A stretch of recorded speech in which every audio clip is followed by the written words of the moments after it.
Welcome back to the studio for a super fun day of painting. Today we're going to work on one of my favorite flowers of all time, which is the little blue forget-me-not. I was over at my parents' house the other day and I found some growing by the shores of the lake that they live on. So I picked some, figured I'd bring it to show you, not just for the video, but for a little bit of decor on my desk. These flowers have always intrigued me. They're just so cute, so tiny, so perfect. Every one you look at is pure perfection in a flower. So I did take some time and practiced a few different techniques, figured out what colors do we use, what brushes, how does this look in real life. And here's just a few I thought I'd share of my practice sheets of paper. As you can see, ignore that one in the middle, is obviously not forget-me-not. But I tried a couple different things, something that's a little bit looser, something tighter, and I ended up just going with this style, which is a little more realistic. You can see it has the leaf shapes that are very easy, it has the color shading, etc., etc. So let's go ahead and grab our bit of watercolor paper. This is a hot press, so we don't have any texture, which I find helpful when I'm doing something really detailed.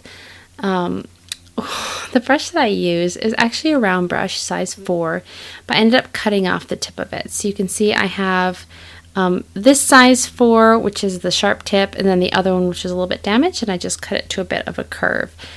And that helped me to get the right shape that we're looking for in terms of those leaves without doing too much finagling and without letting the perfectionism, I suppose, get in the way.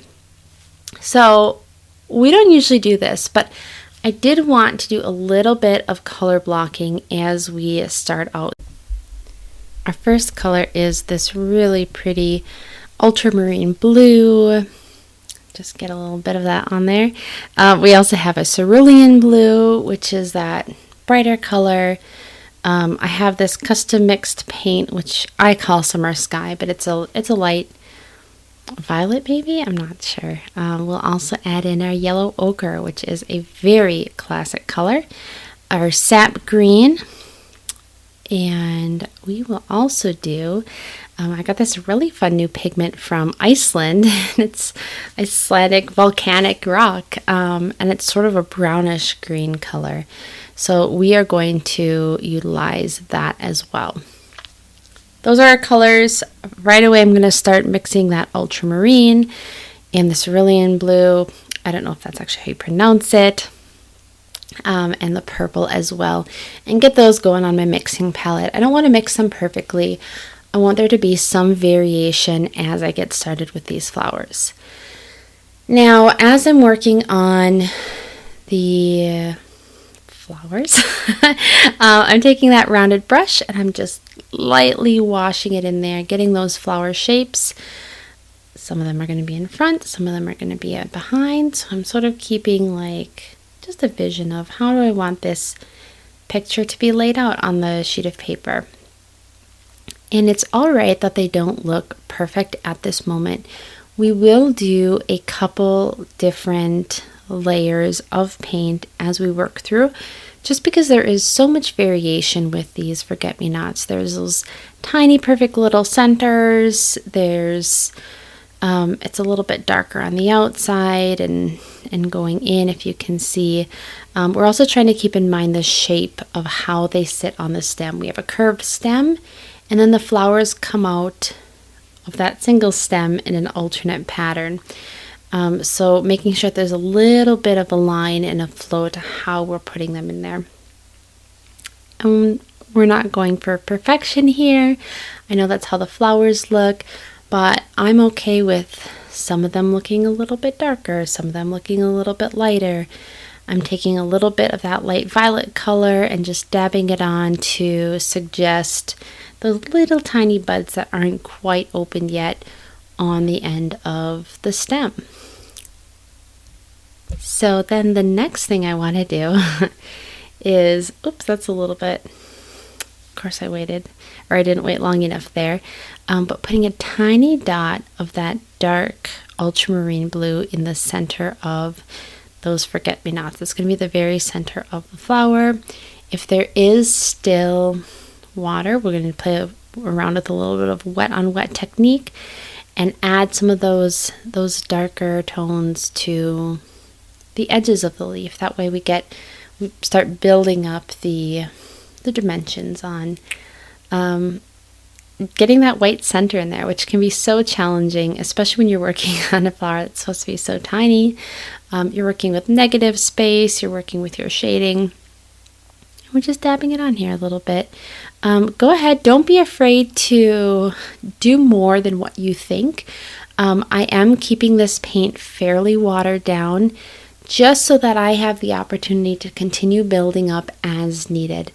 I would rather add more layers and build up than be at a point where I've put too much pigment on and it just looks off for some reason.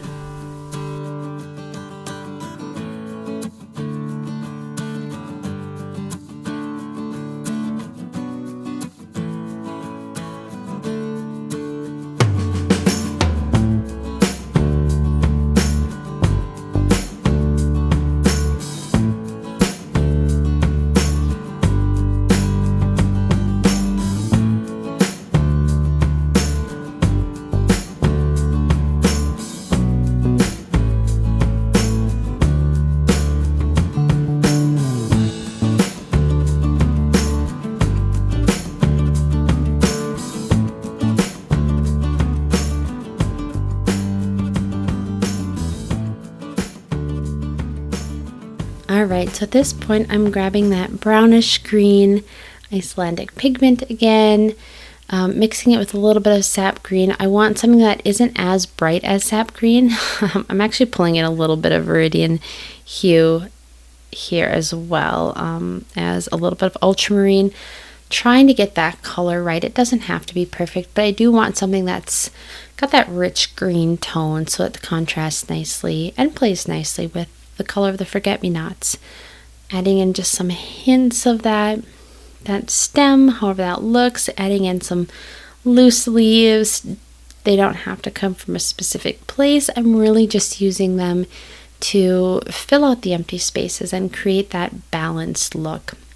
Leaves always make me a little bit nervous, and it is the perfectionism in me speaking, because they can be so fun and freeing and just a way to add so much to your picture.